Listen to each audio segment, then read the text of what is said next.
that our website was getting more popular and becoming more important for us. And because I was doing the police round, I was already dealing with breaking news anyway and putting it online. So I thought I need to step into that.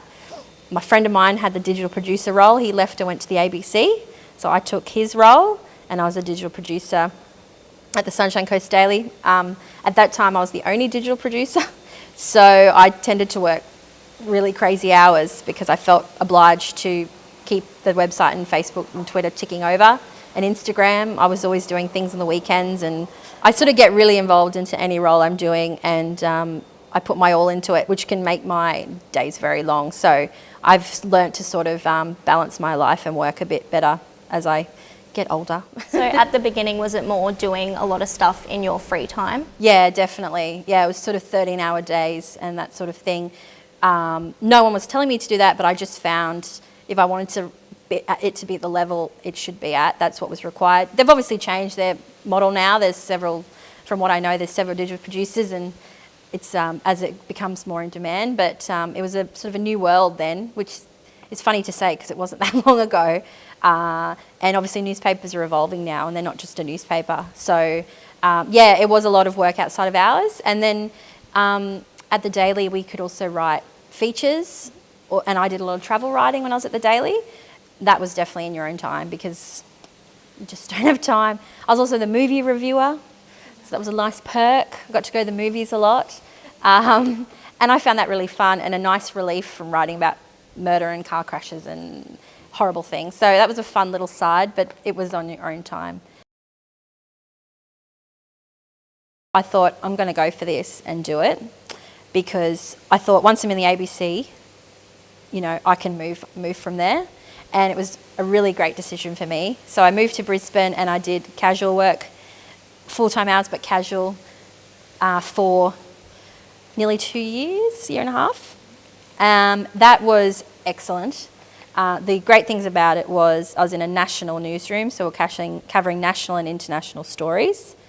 It was a big team, and when I was there I got to see them start and build the mobile desk, which is an entire team dedicated to mobile phones and mobile news, which has now grown, but I was there when it started.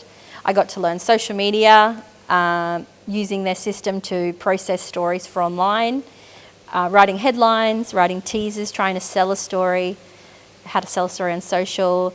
So it was really fantastic, and there was some senior people and team I could learn from.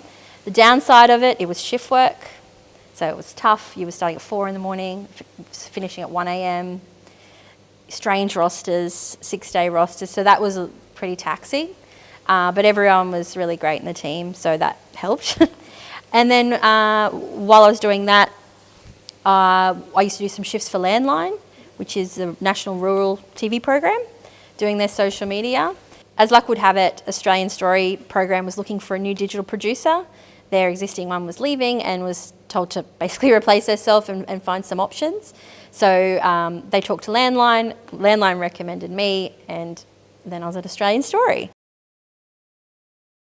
So, yeah, I started doing that 3-month contract, turned into a 6-month contract, turned into a full-time job. So I've been there about 18 months now, and I've helped grow their digital presence. So my job is to take the 30-minute episode and the story and turn it into something that's suited for a digital audience, and sort of changing the mindset that what we put on TVs, well, we'll just put that on Facebook. It's not the same. And that's something the team is kind of working through. Most of the team have been there the whole 22 years the show's been going. So, you know, it's a bit of a sort of a shift to digital, but we're really thriving in it. While I was there, my first year, we got 27 million views on our videos, and I cut every single one of them. I used Premiere to cut our videos, and it is quite challenging to condense or manipulate a 30-minute episode into maybe a minute that's digital friendly.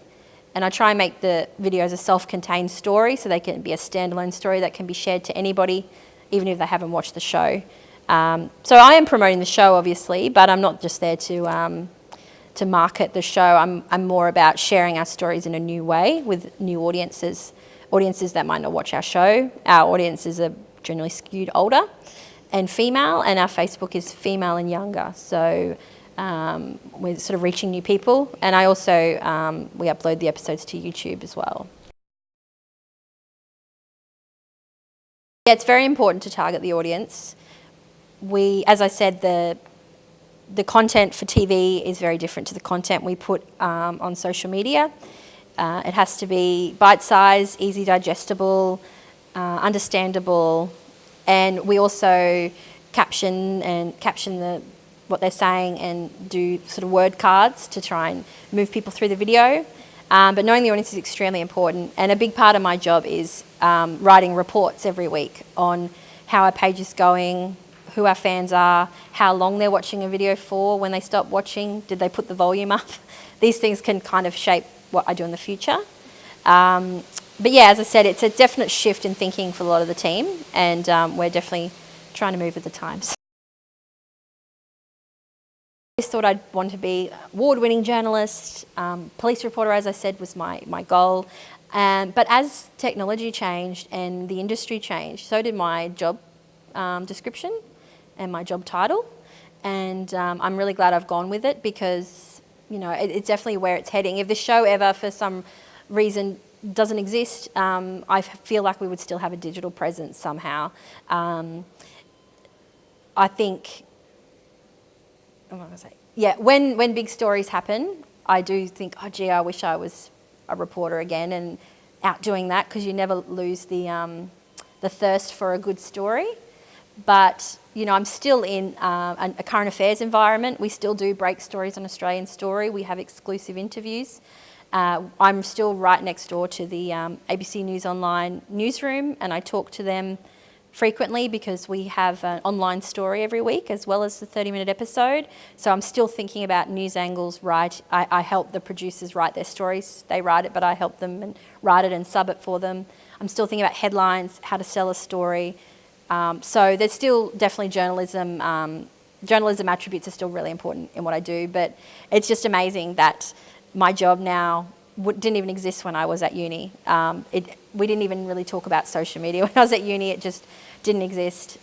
So it's really, really impressive how the media's changed. I guess the major change for journalists is they have to really be multi-skilled now. When I was at uni, it was like, do you want to do print? Do you want to do radio? Do you want to do TV? Do you want to do online? But now, especially at the ABC, you've got to be able to do everything while taking photos, while doing some tweets, while doing live news crosses, live radio crosses. You really have to be multi-skilled. So I think that's changed, the industry's changed a lot because of that. And also social media, it's a big one for us. It's definitely changed the way we work, the order in which we put our news out, and it's changed jobs. I only just got Facebook in my third year, I think, of uni, and now that's my whole job. So the media is probably one of the fastest growing and changing industries there is, especially at a time when people feel like they can just get their news by themselves on social media. We need to prove that we're still valuable to their lives.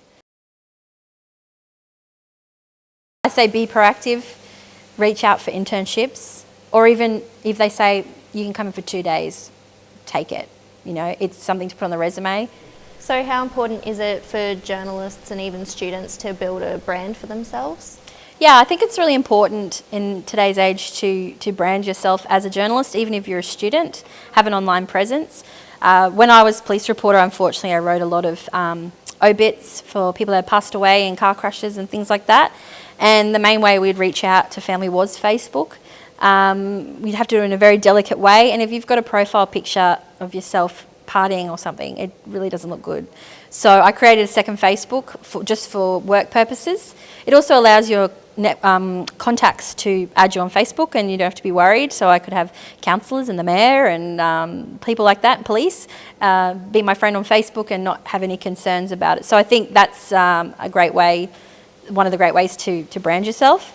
Having said that, yeah, that wasn't at USC when I was here. As I said, social media wasn't really a topic that we talked about during my degree, but it just goes to show how much the industry has changed, that, entire courses and degrees have changed as well. So So what do you look for in a new employee, or if you were to, I don't know, recommend someone?